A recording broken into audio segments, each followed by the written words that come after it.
Hello students, कक्षा 11 के भूगोल विषय के ऑनलाइन क्लासेज में आपका स्वागत है। भूगोल विषय के अंतर्गत हम पिछली वीडियो में महाद्वीप महासागरों की चर्चा कर रहे थे। हमने देखा था कि महाद्वीप एक ऐसा स्थल, एक ऐसा विशाल स्थल जो चारों तरफ से जल से घिरा हुआ हो, वह महाद्वीप कहलाता है।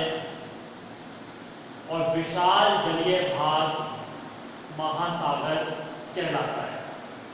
हमने प्रारंभिक वीडियो में देखा था कि महाद्वीप हमारी पृथ्वी पर 7 हैं और महासागर हमें 4 देखने को मिलते हैं।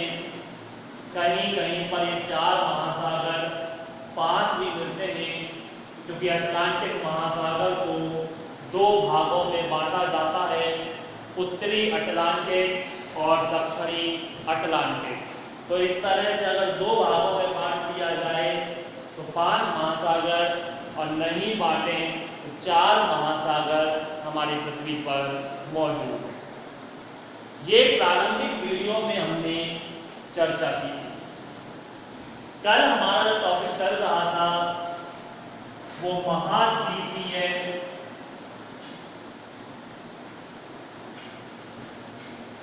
विस्थापन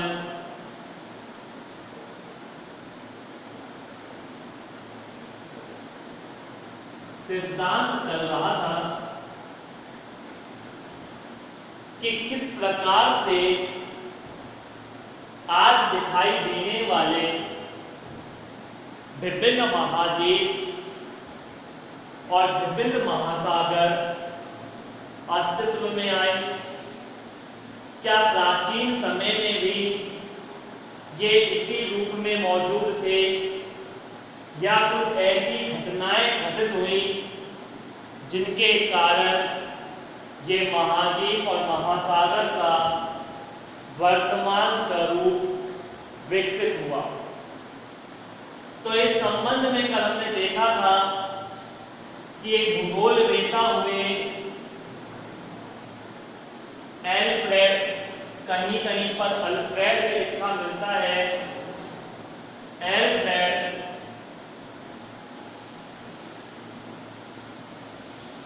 वेगनर महोदय ने 1912 में अपना एक सिद्धांत प्रस्तुत किया, और उस सिद्धांत को जो नाम दिया गया था वो महाद्वीपीय विस्थापन सिद्धांत नाम दिया। इस सिद्धांत के मुताबिक ये बताया गया कि वर्तमान में दिखाई देने वाले महाद्वीप और महासागर प्राचीन समय में इस रूप में नहीं थे, अपितु तमाम महाद्वीप एक ही स्थल का भाग थे, जो विशाल जलराशि पर तैर रहे थे। इन्होंने बताया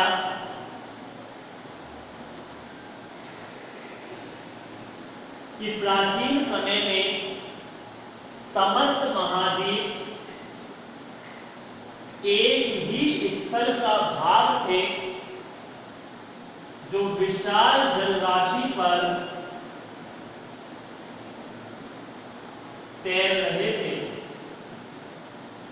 इन्होंने इस स्थल भाग को जो नाम दिया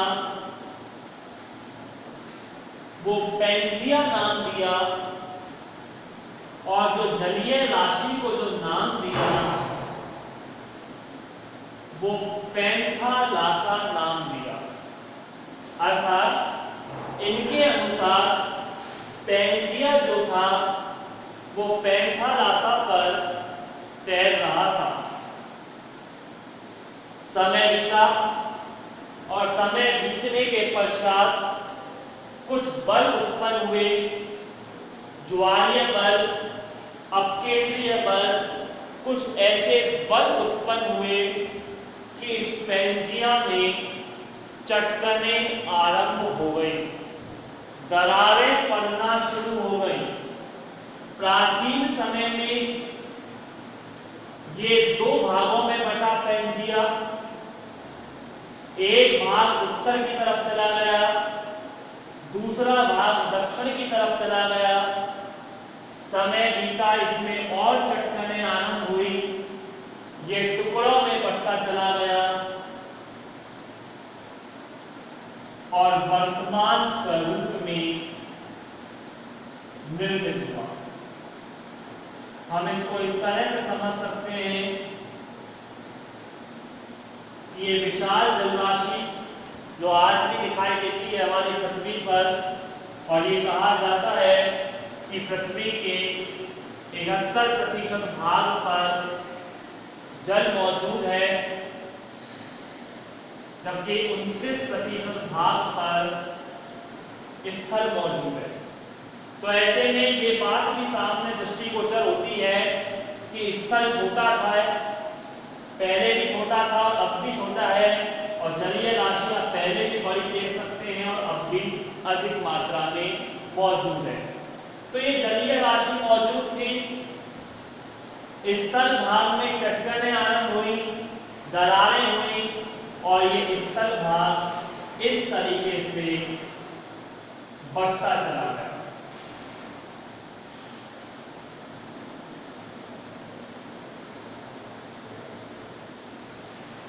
यानी जहां जैसे जो टुकड़ा गया वहां वो टुकड़ा उसी तरह से बढ़ता चला गया। ये जो टुकड़े बटे ये महाद्वीप कहलाए, और जहां बीच में जल आया ये महासागर कहलाए। जब बड़ा टुकड़ा टूटता है तो छोटे कण भी बिखरते हैं, ये भी हम जानते हैं। तो छोटे कणों के बिखरने से द्वीपों का निर्माण हुआ, और उन द्वीपों के आसपास जो जलीय राशि थी वो सागर या खाड़ी के रूप में दृष्टिगोचर हुई। अर्थात एक दृष्टि से ये बात सामने दिखाई देती है स्पष्ट रूप से कि वेगनर महोदय जो बताते हैं वो सही बताते हैं कि प्राचीन समय में समस्त महाद्वीप एक ही स्थल का हिस्सा थे, जो धीरे धीरे कालांतर में टुकड़ों में बट गए, और ये टुकड़ों में बटने के बाद अलग अलग दिशाओं में प्रवाहित हुए और विभिन्न महाद्वीप और महासागरों का निर्माण हुआ। इन सभी बातों की हम चर्चा कल कर चुके थे, लेकिन ऐसा थोड़ी है कि वेगनर ने कह दिया और हमने मान लिया। आखिर कुछ प्रमाण भी तो होने चाहिए कि वेगनर महोदय जो बात कहते हैं वो बात सही भी है या नहीं। कि मैंने कह दिया कुछ भी कि ये व्हाइट बोर्ड सफेद हुआ है क्योंकि इसमें दूध डाला गया था, दूध का प्रवाह किया इसके अंतर्गत, तो ये व्हाइट बोर्ड हो गया। ऐसा थोड़ी है, कुछ प्रमाण भी तो मुझे देना चाहिए था कि ऐसे कैसे प्रमाण है। जब तक मैं प्रमाण नहीं दूंगा तब तक वो बात सिद्ध नहीं होगी। तो उसी तरह से एल्फ्रेड वेगनर ने सिद्धांत तो दे दिया, लेकिन उसके पक्ष में कुछ प्रमाण भी जरूरी थे। तो वेगनर महोदय ने इसके पक्ष में कुछ प्रमाण भी दिए, और वो प्रमाण क्या है जरा देखिए। पहला प्रमाण जो उन्होंने बताया कि अफ्रीका महाद्वीप, जब यदि आप विश्व का नक्शा देखेंगे तो आपको इस बात की समझ आएगी, हालांकि विश्व का नक्शा अभी सामने दृष्टिगोचर नहीं हो पाएगा। अफ्रीका महाद्वीप व दक्षिणी अमेरिका महाद्वीप, अफ्रीका का दक्षिणी, अफ्रीका का पश्चिमी तट, और दक्षिण अमेरिका का पूर्वी तट यदि दोनों को आपस में मिलाया जाए तो फिट बैठते हैं। ये पहला प्रमाण दिया था। कैसे? दक्षिण अमेरिका का जो नक्शा है वो कुछ इस प्रकार से दिखाई देता है, इस तरीके से, और अफ्रीका का जो नक्शा है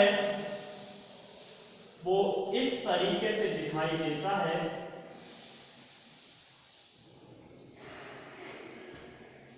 ये अफ्रीका, ये दक्षिणी अमेरिका। तो इन्होंने बताया कि इस हिस्से को, यानी इस हिस्से को अगर इससे सटाया जाए तो ये फिट बैठते हैं। आप देख सकते हैं इसका बाहरी हिस्सा और इसका ये आंतरिक हिस्सा, इस बाहरी हिस्से को आंतरिक हिस्से में समाया, ये उठा हुआ भाग है, ये धंसा हुआ भाग है। तो इन दोनों को अगर आपस में मिलाते हैं तो ये दोनों आपस में फिट बैठते हैं। और स्वाभाविक है, फिट कब बैठेंगे?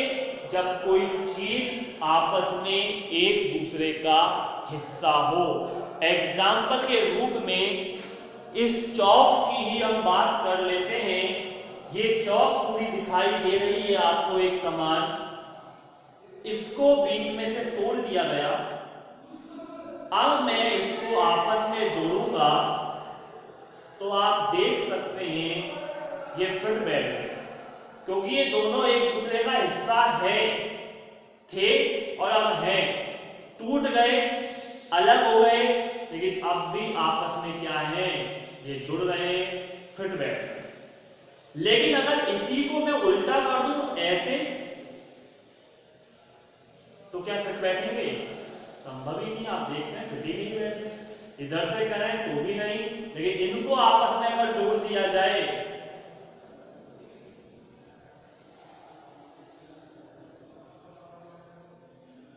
हालांकि इसके अब कण गिर गए हैं काफी ज्यादा, तो ये आपस में क्या होंगे? फिट होंगे। आप इसको इस प्रकार देख सकते हैं, दोबारा दो चौक तोड़ी इसको और दोबारा मिलाया, आपस में ये क्या हो गए? फिट बैठ गए, क्योंकि ये दोनों एक दूसरे का हिस्सा थे। समझ पा रहे हैं आप बात को? तो बैगनर महोदय ने ये बात कही है कि अफ्रीका का पश्चिमी तट और दक्षिणी अफ्रीका के पूर्वी तट को यदि आपस में मिलाया जाए तो दोनों एक दूसरे से फिट बैठते हैं। तो ये पहला प्रमाण था। दूसरा प्रमाण, लेमिन नामक एक जंतु है। पूरी दुनिया में लेमिन नाम का जो जंतु पाया जाता है वो या तो इन तटों पर पाया जाता है या इन तटों पर पाया जाता है। इसके अलावा दुनिया में ये लेमिन नाम का जंतु कहीं और नहीं मिलता। तो इस बात को भी ये प्रमाणित करता है कि प्राचीन समय में ये दोनों महाद्वीप एक हुआ करते थे, जिसमें लेमिन नामक ये जंतु निवास करते थे।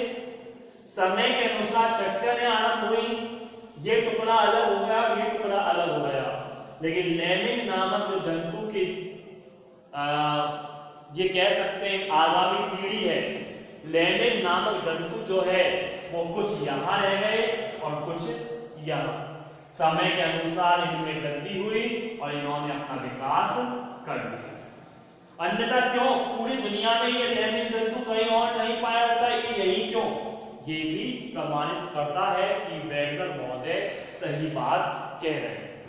इसके अलावा कुछ वनस्पतियां ऐसी देखी गई हैं जो दुनिया में कहीं और नहीं अपितु इन महाद्वीपों पर ही देखने को मिलती है। तो इस बात को भी ये बताया जाता है कि ये दोनों महाद्वीप प्राचीन समय में एक हुआ करते थे, जो समय के अनुसार परिवर्तित हो गए।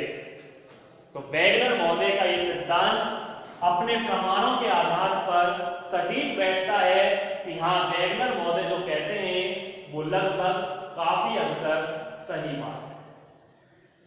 प्रमाण तो है, लेकिन हर सिद्धांत की आलोचना होती है, आलोचक हर जगह बैठे हुए हैं, कहीं ना कहीं इस सिद्धांत में भी कमियां निकाली गई। और क्या कमियां निकाली गई, जरा उनकी भी चर्चा कर लेते हैं।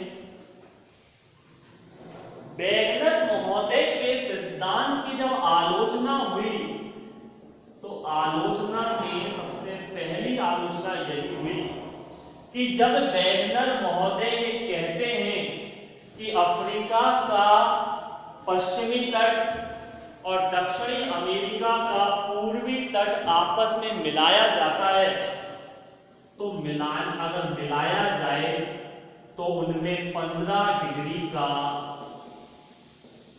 अंतर दिखाई देगा। आखिर क्यों? ये आलोचकों ने आलोचना की कि जब उन दोनों को आपस में मिलाया जा रहा है इस तरीके से, तो ये दोनों आपस में फिट क्यों नहीं बैठ रहे, इनमें 15 डिग्री का अंतर क्यों है। वैज्ञानिकों ने जांच की और जांच में पता चला कि इनको अगर आपस में मिलाया जाएगा तो 15 डिग्री का अंतर रहेगा। लेकिन ये आलोचना मेरे अनुसार कोई आलोचना नहीं है, क्योंकि स्वाभाविक सी बात है, जब किसी चीज को तोड़ा जाएगा तो उसके छोटे कण बिखर जाते हैं। कांच तोड़िए, कांच तोड़ने के बाद दोबारा जोड़ेंगे तो उसमें एक दरार दिखाई देगी। वो दरार क्यों दिखाई देगी? क्योंकि छोटे कण जो बिखर गए उन्हें समेट पाना संभव नहीं। ये भी तो एक पत्थर ही थे, महाद्वीप भी तो एक स्थल भाग पत्थरों के रूप में ही है, चट्टाने ही तो हैं, टूटे तो कहीं ना कहीं छोटे कण बिखरे और वो छोटे कण जो है वो द्वीपों के रूप में आए। तो ऐसे में ये आलोचना तो खैर सही नहीं बैठती कि वेगनर महोदय ने ये बात कही तो इन्होंने ये आलोचना कही कि 15 डिग्री का अंतर क्यों। जब बड़े कणों को तोड़ा जाएगा तो छोटे कणों का बिखरना स्वाभाविक है। ये तोड़ दी, दोबारा जोड़ी, तो आप देख पाएंगे कि जुड़ तो गई है लेकिन इसमें एक दरार दिखाई दे रही है। हो सकता है आपको दिखाई ना दे कैमरे में से, लेकिन फिर भी अगर मैं पास ले जाकर दिखाऊं आपको तो एक दरार दिखाई दे रही होगी। तो ये दरार तो दिखाई देना स्वाभाविक है, कारण है छोटे कण जो हैं वो टूटकर बिखर गए। तो जो ये आलोचना की गई आलोचकों के द्वारा, इस आलोचना का कोई अस्तित्व नहीं, लेकिन फिर भी आलोचकों ने सवाल उठा दिया कि 15 डिग्री का अंतर क्यों। वहीं दूसरी आलोचना ये की गई कि वेगनर महोदय जो कहते हैं कि स्थल भाग में चटकने प्रारंभ हो गई, पैंजिया जो है वो टुकड़ों में बट गया। ऐसा बटना पॉसिबल नहीं है, क्योंकि जिस ताकत की वेगनर बात कर रहे हैं, जिस बल की बात कर रहे हैं, उस बल से तो टूट पाना संभव ही नहीं, अपितु 10 लाख गुना ज्यादा बल चाहिए। और ये हम भी मानते हैं, बिल्कुल ये फैक्ट है, क्योंकि स्थल भाग को टुकड़ों में बटने में इतना आसान थोड़ी है कि इतनी विशाल पृथ्वी के टुकड़े हो जाएं, इतनी विशाल पृथ्वी पर जो स्थल भाग है उसके टुकड़े हो जाएं और वो अलग अलग फैल जाएं। तो वेगनर महोदय इस बात का भी जवाब नहीं दे पाए कि आखिर इतना बल उत्पन्न हुआ तो उत्पन्न कहां से हुआ। लेकिन फिर भी तमाम अन्य सिद्धांतों के मुकाबले ये सिद्धांत आज भी सर्वमान्य है, ये सिद्धांत माना जाता है और तमाम अन्य सिद्धांतों के मुकाबले ये कहा जाता है कि ये सिद्धांत काफी हद तक सटीक बैठता है कि महाद्वीप और महासागरों की उत्पत्ति हो सकता है कुछ इसी तरह से हुई हो। तो ये आपका वेगनर का महाद्वीपीय विस्थापन सिद्धांत रहा। उम्मीद करता हूं ये टॉपिक आपको समझ में आया होगा। शेष टॉपिक्स की, आगामी टॉपिक्स की जानकारी आगामी वीडियो में प्राप्त होगी। तब तक के लिए देखते रहिए आपका अपना YouTube channel geography with Vikas Parekh. Thank you.